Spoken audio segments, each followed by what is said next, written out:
بدرود بینندگان عزیز، برنامه اخبار آزادی با خبرهای تازه تاجیکستان و جهان تقدیمتون می شود. من شالای گلخوجت در کنارتون هستم. نخست به سرخط موضوع برنامه امروز 22 اکتبر توجه.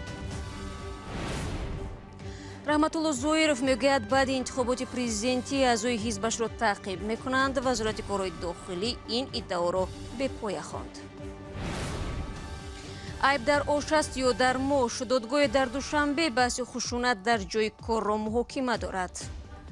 امیدوارم این برای دیگر قربانی ها که از مشکلشان نمیگویند درس شود. آنها از گفتن مشکلشان نترسند.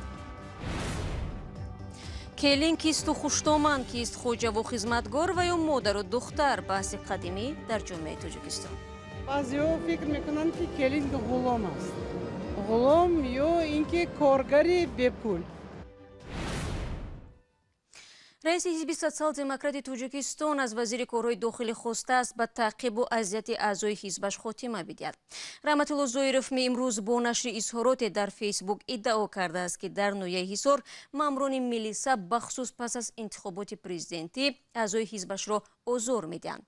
به گفته او کار تا حدی رسیده است که اعضای عرابه‌کش حزب را از عرابه‌هایشان محروم کرده آنها را در ورطه گرسنگی گذاشتند. وزارت کارهای داخلی به این حرفهای رحمتالله زویرов پاسخ داد.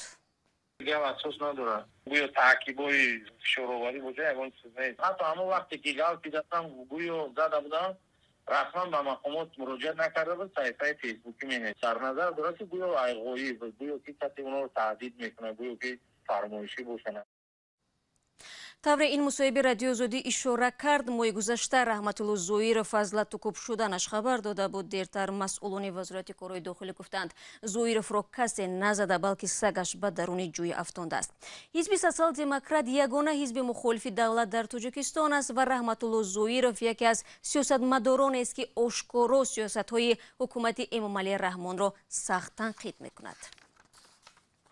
قرار است دادگاه در دوشنبه به بحث طرح جوان و کارفرمای او نقطه گذارد که یکی در تلاش رسانه‌ای کردن مشکلات آزاری زنان هست و دیگری در فکر برقرار کردن آبروی خود. زن جوان دعوا دارد که از روزهای اول همکاری کارشریکش با او مناسبت دغل نموده، مادرش را دشنام میداد و حتی بار او را گلوگیر کرده است. جانب دیگری بحث دلیل‌های خود را پیش می‌آورد و طرح جوان را به بی‌مسئولیتی متهم می‌کند. گزارش مولا رجب یوسفی و شهلای عبدالله در همین باره است. دادگاه ناحیه فردوسی شهر دوشنبه به بررسی قضیه یک جوان دختر طراح و کارشریکش شروع کرد. پروین جهانگیر طراح جوان ادعا دارد که کارشریکش او را اذیت میداد و بدرفتاری میکرد. جانب دیگری بحث چنین گفته را رد میکند. بحث به ماه اپریل برمیگردد که پروین جهانگیری درباره آزار دیدنش در جای کار به نشریه ویچارک صحبت کرد. حالا این طراح جوان منتظر عدالت دادگاهی است. چیزی که در مطلب چاپ شد همش حقیقت است. امیدوارم این برای دیگر قربانی ها که از مشکلشان نمیگویند درس شود. آنها از گفتن مشکلشان نترسند و این مشکل یعنی تجاوز جسمانی هم از بین رود.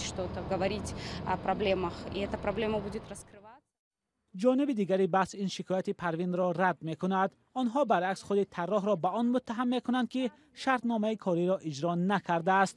وکیل دفاع طاهر ابراهیموف در صحبت تلفنی گفت تنها پس از جنبسته مرافع صحبت خواهند کرد. ما عریضه دعواگی پیشنهاد کردیم که حالنامه بروید. ما میبینیم حالنامه چی میبروید چی نمیبروید. اگر حالنامه ناراضی باشه ما شکایت میکنیم. جامعه شناسان میگویند شکایت زنان از برخورد تبعیض‌آمیز در جای کار در تاجیکستان یک کار عادی است، اما نه همه زنان حاضرند چنین حالت‌ها را رسانه‌ای کنند. رو می‌رویم به موضوعهای دیگر. تقریباً 40% کارخانه‌ها در روسیه که عادتاً با جلب مهاجران فعالیت داشتند در دوره پاندمی با کمبود کارگر روبرو شدند. نشریه ویدمستی با تکیه به پرسش مرکز تحقیقات استراتژی روسیه نوشت شرکت‌ها از کمبود کوریرها و راننده‌های تاکسی اذیت می‌کشند. کاردهنده‌ها اقرار شدند که با جلب مهاجران خرج کمتری خواهند داشت. در این باره همکارم میرزا نبی خالقزاد بیشتر می‌داند. درود بر شما. چرا کاردهنده‌های روس بیشتر میل به کار گرفتن مهاجران را داشتند؟ از حساب مردم تهجویی مگر نیروی کاری کم بوده است؟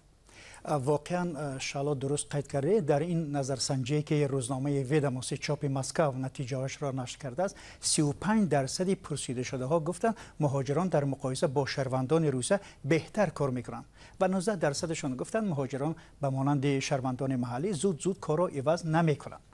البته جنبه های منفی کار با مهاجران را هم گفتند که به قبل کاردهنده ها فرق ذهنی و فرهنگی و ندانستن زبان است. مشکل سنگین‌تری کار با جلب مهاجران به قبل آنها مانع و رسمیات زیادی بیوروکراتی بوده است. در این باره 37% کاردهنده ها صحبت کردند.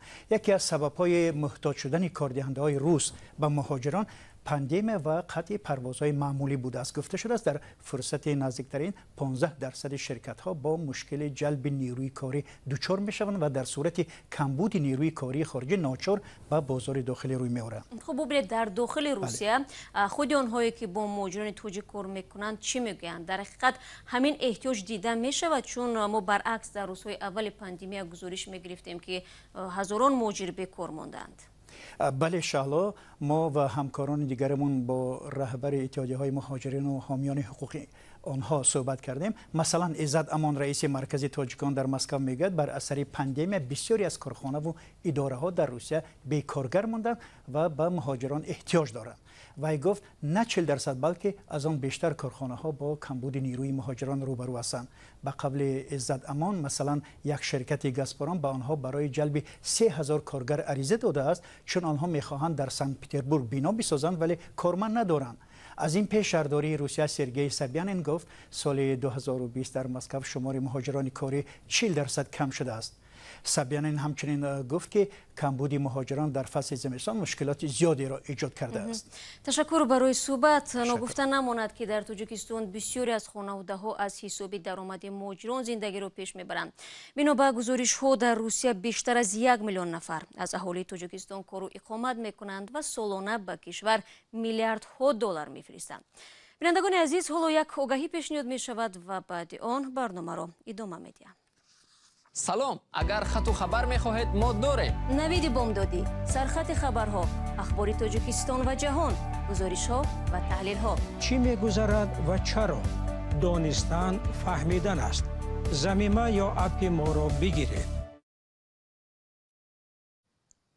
شما برنامه خبری رادیو آزادی را تماشا دارید و حالا رو میارم به موضوع کووید 19.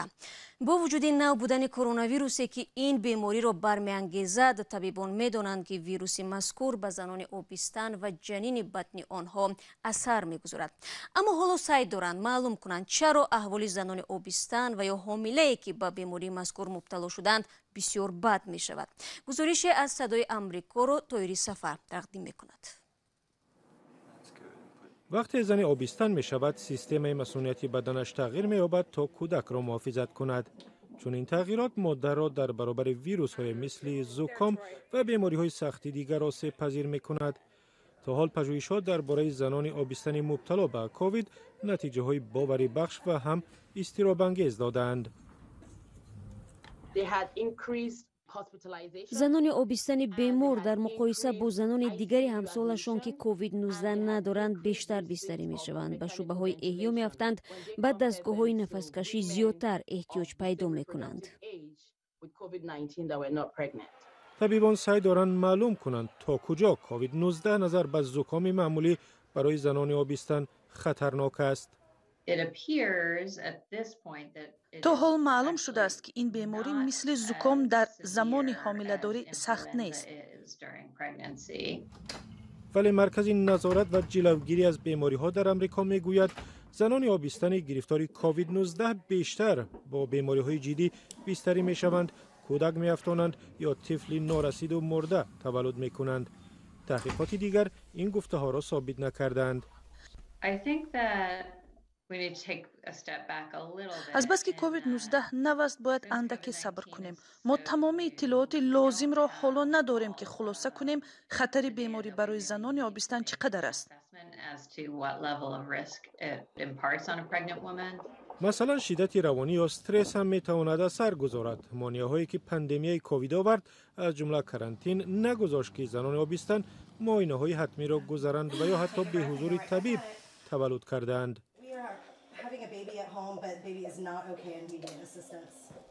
بعضی زنان از ترس سرایت کرونا ویروس به نزد طبیبانشان هم نمی رفتند. معاینه های حتمی بخصوص در ماه های 7 و 8 یکی از راه هایی است که ما صحتی زنان را تضمین می دهیم و معلوم می کنیم که کودک زنده است. اما تا زمانی که همه چیز درباره کووید 19 معلوم نیست، زنان آبستان باید با پوشیدن نقاب، فاصله گیری اجتماعی، دوری از ازدحام، رعایت خوب قاعده های بهداشتی خود را از کرونا ویروس امن نگه دارند. طبیبان میگویند اگر مادر احساس کند حرکت جنینش کم شده است، باید به طبیب مراجعت کند. برمیگردیم به تاجیکستان. در تقویم سنه‌های جهانی خوشتومن‌ها هم روز خاص خود را داشتند و آن شنبه 3 ماه اکتبر هر سال است. خوشتومن در اکثر خانواده‌های تاجیکستان نقش مهم دارد. بنابراین موضوع خوشتومنداری و مناسبت آن با عروسای نو به خانه‌اش آمده خیلی سربحث و پرپیچ و تاب است. یعنی کی بیشتر آداب و مدنیت خانه‌داری را رعایت نمی کند. در این برابر نمونه های خوب و با مشورت همزیستی خوشتومن و عروس نیز زیاد به چشم می رسد. همکاران ما در عرفه روز خوشتومن ها مرور به معمای این موضوع نمودند. بین کلین و خوشتومن ملکه که در یک خانواده سرفرزند و سرمهمان عروس بود، میگوید 9 سال خدمت خوشتومن را کرد. از جانب کلانسالی اویله است، یعنی کلان خانه خوشتومن ها باید چون این مرحله ها را پشت سر نمودند، باید که همچون کلین را نه همچون غلام یا اینکه خدمتگار قبول نمایند. با وجود داشتن کلین های دیگر هم خوشدامنی ملکه نمیخواست آنها را از خود جدا کند. مستقله لیکن باز همون نظارت ها هستند، مثلا کجا داین خیلی اما اکثر خوشدامن‌ها بر این باورند که مشکل در زندگی مشترک نیست، بلکه در مناسبت و رفتار جوانان امروز است که به فرق از نسل قبلی تحمل پذیر نیستند و احترام کلانسالان را نمی‌دانند. حاجی سیدالله‌یوا ساکن شهر خوجند میگوید زمان او هم کلین بود و تمام وظیفه‌هایی که از او طلب میشد اجرا میکرد. اوچم یاد دادگی من به گفتگی اوچم گفته که کلینشتر رویگه اپی همون کلانسالان شب عزت و حرمتشان به جا بیار و جوگی خوابشان انداز پگروز خوندار گفتگی نوشته های وقتش بشو گفتگی. جامعه شناسان میگن حالا ارزش های خانه‌داری و مناسبت خوشدامن با کلین تغییر کرده است. از این جاست که زندگی طولانی این دو جانب زیر یک بام بعضاً با خشونت و کشتار انجام می‌یابد. بعضی‌ها فکر میکنند که کلین غلام است. غلام یا اینکه کارگری به پول در خانه برای همه اعضایان خانواده و از کلین بسیار استفاده میبرند، از کار او، از خدمت‌های او. در حالی که حادثه‌های از همپاشی خانواده‌ها و خشونت در عائله هرچی بیشتر رسانه‌ای می‌شود، در شمال کشور با راه‌اندازی یک معرکه گروهی از زنان ژورنالیست می‌خواهند زندگی بدون خشونت و مناسبت خوب کلین و خوشدامن در خانواده‌ها را تبلیغ کنند. بعد آنکه چند عکس شناسهایم را با تبلیغ مناسبتی خوبی کلین و خوشدامن در صفحه فیسبوک گذاشتم، بسیار واکنش‌های مثبت نیز از کاربران در زیر شهر نوشته شد. حتی چندی از آنها با اشاره به خوشدامن یا کلینشان خاطره‌های نیک اولاداریشان را نوشتند که مادر من یا کلین من از بهترین هاست. بحث کلین و خوشدامن همیشه در جامعه تاجیکستان مطرح بوده است. یک پژوهش در 2 سال پیش معین کرده بود که در خانواده‌های تاجیک نقش خوشدامن در تمام تصمیم‌گیری‌های کلین و پسر شروع از خرید اشیاء گرانبها تا تربیت فرزندان و استفاده مبلغ انتقالی مردها از روسیه بزرگ است. شنوندگان عزیز، با همین مطلب میرسیم به پایان برنامه امروز. اخباری از این بیشتر رو چون همیشه در سامانه رادیو آزادی زیر نشانی www.azadi.org بخونید و نوارهای روز رو در صفحه آزادی ویدیو در یوتیوب ببینید و از آن فراموش نکنید فردا صبح بر وقت همه شما رو در نوید بامدادی با خبرهای نو و تازه منتظر خواهم بود. تا آن دم خود را احتیاط کنید. خدا نگهدار.